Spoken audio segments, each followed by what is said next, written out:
Hagerhorst. The title of his speech is Why You Should Cycle.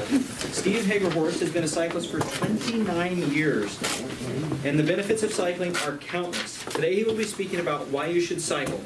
This is Steven's sales training speed in the professional speaker program. Time is 15 to 20 minutes.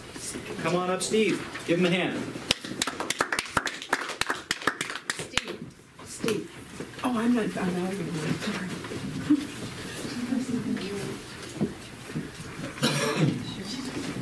Jeff, you ready for me? No, I'm trying to figure this one out.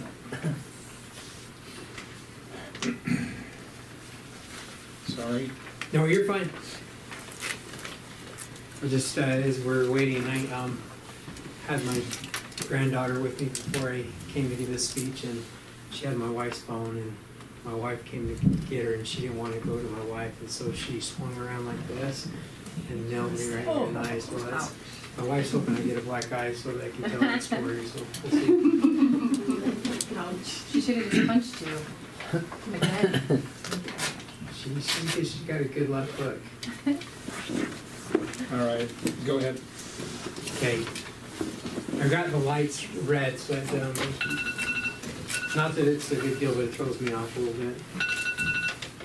I think everybody should cycle. And I'm going to tell you why.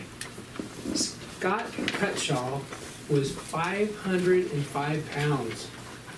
His doctor had been telling him for years, Scott, if you don't do something, you're going to die. His wife and daughter pleaded with him, begged with him, and said, Dad, please do something to lose this weight. He was so heavy that he could not leave the apartment without his wife's help. In fact, he only left his apartment 3 times a year. His wife every morning would help him get ready and would move him to the front window. And if you can imagine his front window, him sitting in a chair, and he would sit there all day until she got home and would put him somewhere else in the house. I'm sure she gave him some food and water because he could not get up on his own. But Scott wouldn't do anything. Well, one day he was sitting there and he noticed a cyclist. And this cyclist was weaving through traffic. He said he looked like a fish swimming up streams, weaving in and out of the boulders. And the thing that he noticed most is this cyclist had a big smile on his face. Scott said that reminded him of when he was a kid and he rode a bike. So he started to research bicycles. He had an issue. He was 505 pounds. There's not too many bikes that are made that can support that amount of weight.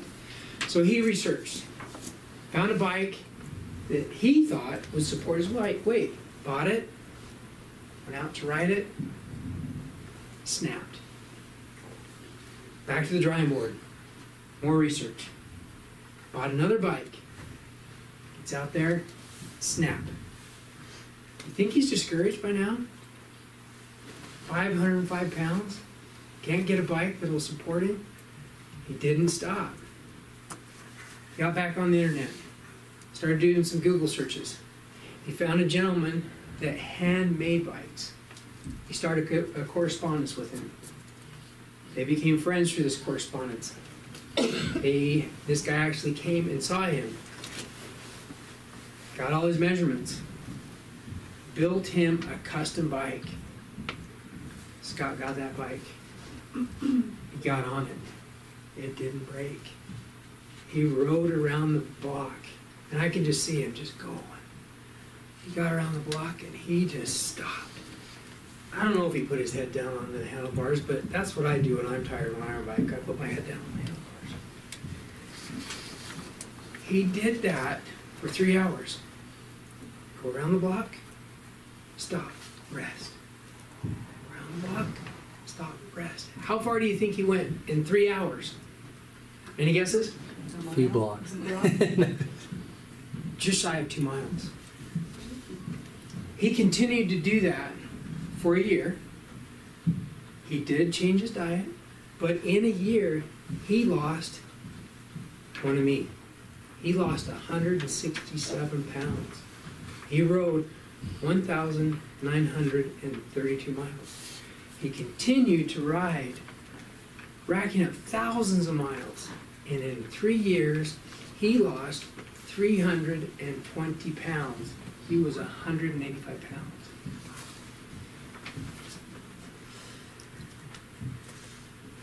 I got home from my mission, started going to BYU, and I had a class that many called Fitness for Death. In that class, the first day, the professor went over the syllabus. And one of the requirements for that class is that each of us had to come up with our own exercise regiment. We then had to keep a journal of that, our exercises, and we had to rewrite a report at the end of the semester of how that exercise changed us. I sat there and I thought, what am I going to do? How many times in my life had I set the goal to exercise in January, only to stop exercising by March? Anybody had that problem? Probably not, right? Of course. So I went home that night. I lived with my sister and brother-in-law. I said, hey, I need your help. I got to come up with an exercise routine. I just can't think of anything that I'm going to stick to. Do you guys have any suggestions? My brother-in-law said, hey, you know what? I bought this road bike and I'm not using it very much. Why don't you try it out? So I did. I started road biking and I loved it. Just west of Lavelle Edwards Stadium in that big parking lot, they'd hold these races called criteriums. Now, criterium is just a big circular race, and it's got a clock. And so you just ride. And you're not, at the beginning, you're not really racing each other. It's more you're positioning yourself. Because when that clock hits a certain time, bam, that's when the race is on, and you race for about 15 minutes all out. Of course, the first one across the finish line wins. I used to do those, and one time after a race, I noticed someone from my congregation, and I walked up to him, and I said, hey, Steve, I happen to have my same name, why don't we train together? I noticed you're riding, I'm riding, let's do this together. And he says, you know what, Steve? I really don't like road biking that much. I only do it for training for my mountain biking. Okay. He's like, how about you come mountain biking with me? I'm like, great, only one problem, I don't have a mountain bike. He says, well, problem solved, I've got two. I started mountain biking and loved it even more than road biking. And as in my introductions, it said that I've been cycling ever since. That's 29 years. I road bike, I mountain bike, I snow bike. And as you know, if it has two wheels, I like to ride it. If it's the gravel, snow, along the beach, I'll ride. I love to ride. So why should you cycle? Let's go back to Scott. Scott was 505 pounds. I imagine he wanted to lose that weight, but he just didn't know how to do it. So why do you think cycling was that motivation that got him up off of that chair? I think he saw the joy in that other cyclist. I think that he said, that's something I can do. Think about cycling. Anybody can cycle, right? Would you agree with that? Cycling's easy. The other thing is he was 505 pounds. Do you think he could go jogging? It's too impactful. Cycling is easier to enjoy because you're doing a circular motion, right? So it's easy. And cycling builds up your muscles. And as you build muscles, you're going to burn what? You're going to burn fat. So I think Scott knew that too, and he did. As I told you, in 1 year, he shed one of me. Now think about me. Why did I get hooked to cycling? It was all about the fun. I don't think of cycling as exercise whatsoever. When I go cycling, it's just because it's fun. When I first started, I got addicted. I mean, I was addicted. I was cycling anywhere from 3 to 6 hours a day, 6 days a week. Okay, now I told you I was just off of my Church of Jesus Christ of Latter-day Saints mission. And I'm sure you know that when missionaries get home, their kind of their focus is what? Girls. Girls, thank you, Joe. I could care less. I would, on a Friday night when I'd get off of work, I wasn't thinking about girls. I was thinking, am I going to ride up to Sundance and ride around Sundance all night? Or am I going to ride up Rock Canyon, go up and over down into Hobble Creek, and then ride back to Provo? I was always thinking what different routes I could go. I could care less about girls. In fact, it wasn't until I realized that I had an addiction, this is sad to say, I couldn't care about other people. I was so close that I slept with my bike. Oh, shit! True story. So, what are the benefits of cycling? I mentioned a few of them. It is so good for your heart. I have a mitral valve prolapse. I have one of the strongest hearts out there. I'll have, if I have to go in for anything, they'll say, oh, you can't have this procedure until you have an echocardiogram. And I'm like, trust me, my heart is fine. No, you gotta go do it. Results come back and I'm like, man, you've got the heart of someone 10 years younger than you. What do? I cycle.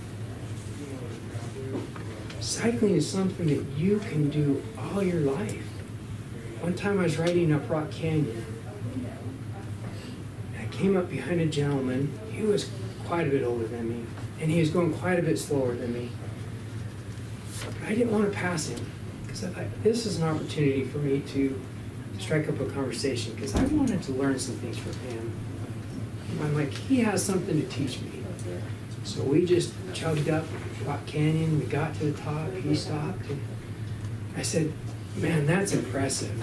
Rock Canyon, I don't know if you've ever hiked up Rock Canyon. It's rocky and it's steep, and we rode all the way up to Rock Canyon Campground. I said, so how did you get to this point? He said, at the beginning of this summer, I had a goal to make it up here. And like Scott, he said, I went so far, and I just kept going further and come down. Every day, I go a little bit further. This gentleman was 65 years old. I hope to be riding up until I die. I hope I can. So let's go back to Scott, and I'll ask you this question: why aren't you cycling? If you can see all these benefits, why aren't you cycling? You can do it from your home. You can just jump up, put some clothes on, and ride right out. You don't have to go to gym. I don't go to a gym. I hate gyms. I think gyms, no offense, those who go to there, that's great, but I go there and I just think everybody's watching each other, and I can't stand that. So I don't go to a gym, but cycling, you can just jump on, go right out your door. There's a lot of great places around here to go cycling. It's something, again, that you can do for all your life, and it's easy on your body, and it's fun. I can't tell you how much fun I have cycling. Also, through cycling, I've built some very close social networks. I ride with a lot of different guys, not just road biking, but mountain biking. Go snow biking with these guys, and it's also something I can do with my wife and my children. My wife and I, you've heard in other speeches that we go on some big bike rides once or twice a year. We rode through Yellowstone. We rode from Boulder to Bryce Canyon. It's something I can do with my children. I ride with my son a lot. I haven't been so successful with my daughters. I had my first experience with my youngest daughter, and she liked it. So I think I have some hope there with my daughter. Cycling. It's something you can do for the rest of your life. Again, there's just so many health benefits that I can't name all of them, but cardiovascular, you'll sleep better when you cycle. It increases your metabolism. It teaches your skills of how to maneuver the bike, but it also helps you maneuver in other instances. I know that I think I'm a better driver because of it. Because when I cycle, I always constantly have to be looking for my path of where I'm going to be going. Social skills. When you're riding a bike, you're learning social skills. I could go on and on, but I want to just challenge you, each of you, just to think about it. Just think about it. Do you want to have a healthier lifestyle? Do you want to be able to have that stamina to do whatever you want to do? Scott he had lost his freedom when he was that way. He couldn't do anything on his own. But cycling gave him the freedom to go and do whatever he wants now. And I challenge you that you can do the same. It's not that hard. Bikes are not that expensive. You can go on KSL and find a good bike. Again, there's a lot of trails. There's the Murdoch Trail that you can ride on. There's a Provo Parkway Trail that you can ride on. And there's a lot of streets that you can find that are safe where there's bike paths. Get out and ride, even if it's just around the block. And then expand it a little bit more, and a little bit more. And before you know it, you're going to be hooked like that. Thank you. Thank you.